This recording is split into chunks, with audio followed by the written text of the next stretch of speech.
ଆସନ୍ତୁ ସିଧାସଳଖ ପହଞ୍ଚିଯିବା ମହାଭାରତର ସେହି ଐତିହାସିକ ରଣପ୍ରାଙ୍ଗଣରେ। ଆଜି ଆମେ ଏକ ଅତ୍ୟନ୍ତ ରୋମାଞ୍ଚକର ମୁହୂର୍ତ୍ତର ଅନୁଭବ କରିବାକୁ ଯାଉଛୁ। ଗୋଟିଏ ବିରାଟ ଯୁଦ୍ଧ ଆରମ୍ଭ ହେବାର ଠିକ୍ ପୂର୍ବ ମୁହୂର୍ତ୍ତ କିପରି ଥିଲା ତାହା ଆମେ ଶ୍ରୀମଦ୍ ଭଗବଦ୍ ଗୀତାର ଶ୍ଲୋକ 16ରୁ 18 ମାଧ୍ୟମରେ ବୁଝିବା। ଟିକେ କଳ୍ପନା କରନ୍ତୁ, ଆମେ ଠିକ୍ କୁରୁକ୍ଷେତ୍ରର ମଝିରେ ଛିଡ଼ା ହୋଇଛୁ। ଚତୁର୍ଦିଗରେ ବିଶାଳ ସେନା ନିଜ ନିଜର ରଙ୍ଗବେରଙ୍ଗର ବର୍ଣ୍ଣାଢ୍ୟ ପତାକା ଧରି ଯୁଦ୍ଧ ପାଇଁ ପ୍ରସ୍ତୁତ ଅଛନ୍ତି। ଯୁଦ୍ଧକ୍ଷେତ୍ରର ସେହି ଭୟାନକ ନୀରବତା କିପରି ହଠାତ୍ ଏକ କାନ ଫଟାଇ ଦେବା ଭଳି ଗର୍ଜନରେ ପରିଣତ ହେଉଛି, ଆଜି ଆମେ ସେହି ମହାକାବ୍ୟକ ଦୃଶ୍ୟକୁ କେବଳ ଦେଖିବା ନାହିଁ, ବରଂ ଅନୁଭବ କରିବା। ଆସନ୍ତୁ ଜାଣିବା ପ୍ରାଚୀନ କାଳରେ କେବଳ ଶବ୍ଦ ମାଧ୍ୟମରେ କିପରି ଏକ ଭୟଙ୍କର ମାନସିକ ଯୁଦ୍ଧ ଆରମ୍ଭ କରାଯାଉଥିଲା। ଆଚ୍ଛା, ଆସନ୍ତୁ ପ୍ରଥମେ ଏହି ଗୋଟିଏ ଶବ୍ଦ ଉପରେ ଟିକେ ନଜର ପକାଇବା, ପୃଥିବୀପତେ। ଏହାର ଅର୍ଥ ହେଉଛି ହେ ରାଜନ୍। ଏହି ସମ୍ପୂର୍ଣ୍ଣ ରୋମାଞ୍ଚକର ଦୃଶ୍ୟକୁ ଆମେ ସଞ୍ଜୟ ନାମକ ଜଣେ ରାଜକୀୟ ଉପଦେଷ୍ଟାଙ୍କ ଆଖିରେ ଦେଖୁଛୁ। ସେ ନିଜର କୌଣସି ପକ୍ଷ ନ ରଖି ଅତ୍ୟନ୍ତ ନିରପେକ୍ଷ ଭାବରେ ବିପକ୍ଷ ସେନାର ଏହି ଭୟଙ୍କର ପ୍ରସ୍ତୁତିକୁ ଅନ୍ଧରାଜା ଧୃତରାଷ୍ଟ୍ରଙ୍କ ଆଗରେ ବର୍ଣ୍ଣନା କରୁଛନ୍ତି। ଏହା କୌଣସି ସାଧାରଣ ଖବର ଦେବା ଭଳି ନୁହେଁ, ଏହା ହେଉଛି ଯୁଦ୍ଧକ୍ଷେତ୍ରର ସିଧାସଳଖ ପ୍ରତ୍ୟକ୍ଷ ଏବଂ ଭୟଙ୍କର ବିବରଣୀ। ସେହି କମ୍ପନ ଏବଂ ଭୟାନକତାକୁ ଏହି ଗୋଟିଏ ଶବ୍ଦ କିପରି ବାନ୍ଧି ରଖିଛି ତାହା ନିଶ୍ଚିତ ରୂପେ ଆଶ୍ଚର୍ଯ୍ୟଜନକ। ଏବେ ଆମେ ଆମର ପ୍ରଥମ ବିଭାଗକୁ ଯିବା, ଯେଉଁଠି ଆମେ ଶୁଣିବା ରାଜକୀୟ ଭାଇମାନଙ୍କର ସେହି ଭୟଙ୍କର ଶଙ୍ଖ ଧ୍ୱନି। ଏବେ ଦେଖନ୍ତୁ, ଏହି ସ୍ଲାଇଡ୍ରେ ଥିବା ଯୋଡ଼ିଗୁଡ଼ିକ କେତେ ଆକର୍ଷଣୀୟ। ସେନାର ନେତୃତ୍ୱ ନେଉଥିବା ରାଜକୀୟ ଭାଇମାନେ ଯୁଦ୍ଧଭୂମିରେ ନିଜର ଉପସ୍ଥିତି ଜାହିର କରୁଛନ୍ତି। ପ୍ରଥମ ସ୍ତମ୍ଭରେ ଅଛନ୍ତି ଯୁଧିଷ୍ଠିର, ନକୁଳ ଏବଂ ସହଦେବ। ଆଉ ଦ୍ୱିତୀୟ ସ୍ତମ୍ଭରେ ଅଛି ସେମାନଙ୍କର ସେହି ଦିବ୍ୟ ଶଙ୍ଖ ଅନନ୍ତବିଘେ, ସୁଘୋଷ ଏବଂ ମଣିପୁଷ୍ପକ। ମନେ ରଖନ୍ତୁ, ଏଗୁଡ଼ିକ କେବଳ କିଛି ସାଧାରଣ ଶଙ୍ଖ ନଥିଲା, ଏଗୁଡ଼ିକ ଆପଣ ପ୍ରାଚୀନ କାଳର ପର୍ସନାଲାଇଜ୍ଡ ଆକାଉଷ୍ଟିକ୍ ୱେପନ୍ କିମ୍ବା ବ୍ୟକ୍ତିଗତ ଧ୍ୱନି ଅସ୍ତ୍ର ବୋଲି କହିପାରିବେ। ଯେତେବେଳେ ଏହି ଶଙ୍ଖଗୁଡ଼ିକ ଏକା ସାଙ୍ଗରେ ବାଜି ଉଠୁଥିଲା, ତାହା ବିପକ୍ଷ ସେନାର ମେରୁଦଣ୍ଡରେ ଶିହରଣ ଖେଳାଇ ଦେଉଥିଲା। ଆସନ୍ତୁ ଏହି ଗୋଟିଏ ନାମ ଅନନ୍ତ ବିଜୟ ଉପରେ ଟିକେ ବିସ୍ତୃତ ଭାବରେ ଆଲୋଚନା କରିବା। ଏହାର ଅର୍ଥ ହେଉଛି ଅସୀମ ବିଜୟ, ଯେଉଁ ବିଜୟର କୌଣସି ଅନ୍ତ ନାହିଁ। ଟିକେ ଭାବନ୍ତୁ, ସର୍ବଦା ଧର୍ମ ଏବଂ ସତ୍ୟର ପଥରେ ଚାଲୁଥିବା ରାଜା ଯୁଧିଷ୍ଠିର ଯେତେବେଳେ ଏହି ଦିବ୍ୟ ଶଙ୍ଖ ବଜାଇଲେ, ତାହାର ଆଧ୍ୟାତ୍ମିକ ଓଜନ କେତେ ଗଭୀର ଥିବ। ଏହା ଯୁଦ୍ଧକ୍ଷେତ୍ରରେ କେବଳ ଏକ ଶବ୍ଦ ନଥିଲା, ଏହା ଥିଲା ଧର୍ମର ବିଜୟ ପାଇଁ ଏକ ଅଟଳ ସଂକଳ୍ପର ଶବ୍ଦ। ଏହା ସମ୍ପୂର୍ଣ୍ଣ ବାତାବରଣକୁ ଗମ୍ଭୀର ଏବଂ ରୋମାଞ୍ଚକର କରିଦେଇଥିଲା। ଏବେ ଆମେ ପହଞ୍ଚିଲୁ ଦ୍ୱିତୀୟ ବିଭାଗରେ। ମହାନ ସହଯୋଗୀ ଯୋଦ୍ଧାମାନଙ୍କର ପ୍ରବେଶ, ରଙ୍ଗବେରଙ୍ଗର ବିଶାଳ ପତାକା ସହ ସେମାନେ ଆଗେଇ ଆସୁଛନ୍ତି। ଯୁଦ୍ଧକ୍ଷେତ୍ରରେ କୋଳାହଳ ବଢ଼ିବାରେ ଲାଗିଛି, ଆଉ ଅନ୍ୟ ମହାନ ଯୋଦ୍ଧାମାନେ ମଧ୍ୟ ଏଥିରେ ସାମିଲ ହେଉଛନ୍ତି। ଏଠାରେ ଆମକୁ ଗୋଟିଏ ଗୁରୁତ୍ୱପୂର୍ଣ୍ଣ ପ୍ରାଚୀନ ସାମରିକ ଉପାଧିକୁ ବୁଝିବାକୁ ହେବ, ତାହା ହେଉଛି ମହାରଥୀ।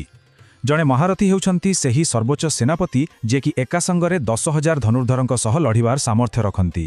ଆଜିର ଆଧୁନିକ ଯୁଦ୍ଧ ଭାଷାରେ କହିବାକୁ ଗଲେ, ଜଣେ ମହାରଥୀ ଗୋଟିଏ ହେଭି ଆର୍ଟିଲରୀ କିମ୍ବା ବଡ଼ ଟ୍ୟାଙ୍କ ସହିତ ସମାନ ଥିଲେ। ଏଥିରୁ ଆମେ ସ୍ପଷ୍ଟ ଅନୁମାନ କରିପାରିବା ଯେ ସେଠାରେ ଉପସ୍ଥିତ ଥିବା ଏହି ଯୋଦ୍ଧାମାନଙ୍କର ଐତିହାସିକ ସାମର୍ଥ୍ୟ କେତେ ଅପରାଜୟ ଏବଂ ଭୟଙ୍କର ଥିଲା। ଆଉ ଏହି ବିଶାଳ ସେନାକୁ ଟିକେ ଲକ୍ଷ୍ୟ କରନ୍ତୁ। କାଶୀରାଜ ଯିଏକି ଜଣେ ଶ୍ରେଷ୍ଠ ଧନୁର୍ଦ୍ଧର, ଶିଖଣ୍ଡୀ ଯିଏକି ଜଣେ ମହାରଥୀ, ଏହାଛଡ଼ା ଧୃଷ୍ଟଦ୍ୟୁମ୍ନ, ରାଜା ବିରାଟ ଏବଂ କେବେ ମଧ୍ୟ ପରାଜୟ ବରଣ କରିନଥିବା ମହାନ ଯୋଦ୍ଧା ସାତ୍ୟକୀ। ଶ୍ଲୋକ 17ରୁ ମିଳିଥିବା ଏହି ବର୍ଣ୍ଣନା ଅତି ଚମତ୍କାର ଭାବରେ ଦର୍ଶାଉଛି ଯେ ଏହି ବିଶାଳ ସେନାର ଆକାର କେଡ଼େ ଭୟଙ୍କର ଥିଲା। ଏଭଳି ଏକ ଅଟକାଯାଇ ନପାରିବା ଶକ୍ତି ଯେତେବେଳେ ଏକାଠି ଛିଡ଼ା ହୁଏ, ସେତେବେଳେ ତାହାର ରୂପ କିପରି ହେବ ତାହା କେବଳ କଳ୍ପନା ହିଁ କରାଯାଇପାରେ। ଆସନ୍ତୁ ଦେଖିବା ଏହି ଶବ୍ଦ କିପରି ତାର ଚରମ ସୀମାରେ ପହଞ୍ଚୁଛି। ଏହା ହେଉଛି ଆମର ତୃତୀୟ ବିଭାଗ, ଯୁଦ୍ଧର ଚରମ ସୀମା ଓ ବିସ୍ଫୋରକ ଶବ୍ଦ। ଏହା ଗୋଟିଏ ସିମ୍ଫୋନି ବା ସଙ୍ଗୀତର ଗ୍ରାଣ୍ଡ ଫିନାଲେ ଭଳି। ଏବେ ଆମେ ସେହି ଦୃଶ୍ୟର ସବୁଠାରୁ ବିସ୍ଫୋରକ ଏବଂ କାନ ଫାଟେଇ ଦେବା ଭଳି ଶବ୍ଦର ଶିଖରରେ ପହଞ୍ଚିଛୁ। ଏହା ହେଉଛି ସେହି ଶେଷ ତରଙ୍ଗର ଯୋଦ୍ଧାମାନଙ୍କର ପ୍ରବେଶ, ଯେଉଁଥିରେ ଅଛନ୍ତି ରାଜା ଦ୍ରୁପଦ, ଦ୍ରୌପଦୀଙ୍କ ପୁତ୍ରମାନେ ଏବଂ ସୁଭଦ୍ରାଙ୍କର ମହାବାହୁ ପୁତ୍ର ଅଭିମନ୍ୟୁ। ଯେତେବେଳେ ଏହି ଶକ୍ତିଶାଳୀ ଯୋଦ୍ଧାମାନେ ନିଜ ନିଜର ଶଙ୍ଖ ବଜାଇଲେ, ସେତେବେଳେ ଏକ ମ୍ୟାସିଭ୍ ସରାଉଣ୍ଡ ସାଉଣ୍ଡ ଏଫେକ୍ଟ ସୃଷ୍ଟି ହେଲା। ପୁରା କୁରୁକ୍ଷେତ୍ର ପ୍ରାନ୍ତରେ ଏହି ଶବ୍ଦ ଏତେ ଭୟଙ୍କର ଭାବରେ ପ୍ରତିଧ୍ୱନିତ ହେଉଥିଲା ଯେ ସେହି ଶବ୍ଦରୁ ଖସିଯିବାର କୌଣସି ବାଟ ହିଁ ନଥିଲା। ଏଠାରେ ଆମେ ଦୁଇଟି ଜିନିଷକୁ ତୁଳନା କରିବା। ଗୋଟିଏ ପଟେ ଅଛି ଜଣେ ରାଜାଙ୍କର ନିଜସ୍ୱ ବ୍ୟକ୍ତିଗତ ଶଙ୍ଖର ଶବ୍ଦ, ଆଉ ଅନ୍ୟ ପଟେ ଅଛି ସମସ୍ତ ଯୋଦ୍ଧାଙ୍କର ଚାରିଆଡ଼ୁ ଆସୁଥିବା ସାମୂହିକ ଗର୍ଜନ। ଯେତେବେଳେ ଏହି ସମସ୍ତ ଶବ୍ଦ ଏକାଠି ମିଶିଗଲା, ଏହା ଗୋଟିଏ ବିରାଟ ଧ୍ୱନିର ପ୍ରାଚୀରରେ ପରିଣତ ହେଲା। ଏହି ସାମୂହିକ ଗର୍ଜନ କୌଣସି ପ୍ରଚଣ୍ଡ ବଜ୍ରପାତ ଠାରୁ ବି ଭୟଙ୍କର ଥିଲା।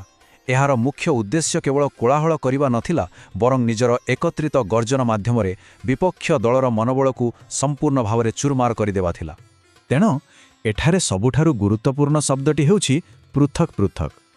ଏହାର ଅର୍ଥ ହେଲା ସମସ୍ତେ ଅଲଗା ଅଲଗା ଭାବରେ ନିଜ ନିଜର ଶଙ୍ଖ ବଜାଉଥିଲେ, କିନ୍ତୁ ଏହା ସତ୍ତ୍ୱେ ସେହି ଗର୍ଜନ ଯୁଦ୍ଧକ୍ଷେତ୍ରର ଚାରିଆଡ଼ୁ ଶୁଭୁଥିଲା। ଏହି ଛୋଟିଆ ବାକ୍ୟାଂଶଟି ଅତି ସ୍ପଷ୍ଟ ଭାବରେ ବୁଝାଉଛି ଯେ ଏହା ଥିଲା ଏକ ପ୍ରକୃତ ସାଇକୋଲୋଜିକାଲ ୱାରଫେୟାର ବା ମାନସିକ ଯୁଦ୍ଧ। ଏହା ଶତ୍ରୁ ପକ୍ଷ ଉପରେ ଚାପ ପକାଇବା ଏବଂ ଏକ ପ୍ରକାର ସେନ୍ସରି ଓଭରଲୋଡ୍ ସୃଷ୍ଟି କରିବାର ଏକ ଅଦ୍ଭୁତ ରଣନୀତି ଥିଲା। ଏମିତି ଶବ୍ଦ ଶୁଣିଲେ ଯେ କେହି ବି ଶବ୍ଦ ହୋଇଯିବା ତ ନିଶ୍ଚିତ। ତେବେ ଶେଷରେ ମୁଁ ଏକ ବିଚାର କରିବା ଭଳି ପ୍ରଶ୍ନ ସହ ଆଜିର ଏହି ଆଲୋଚନାକୁ ଶେଷ କରିବି। ଟିକେ ଭାବନ୍ତୁ, ଯେତେବେଳେ ଦିଗ୍ବଳୟ ଯାଏ ଲମ୍ବିଥିବା ଏକ ବିରାଟ ସେନାର ମହାନ ଯୋଦ୍ଧାମାନେ ଏକା ସାଙ୍ଗରେ କେବଳ ଶବ୍ଦ ମାଧ୍ୟମରେ ଯୁଦ୍ଧର ଘୋଷଣା କରନ୍ତି, ସେତେବେଳେ ବିପକ୍ଷ ସେନା ଉପରେ ଏହାର କି ପ୍ରକାର ମାନସିକ ପ୍ରଭାବ ପଡ଼ିବ?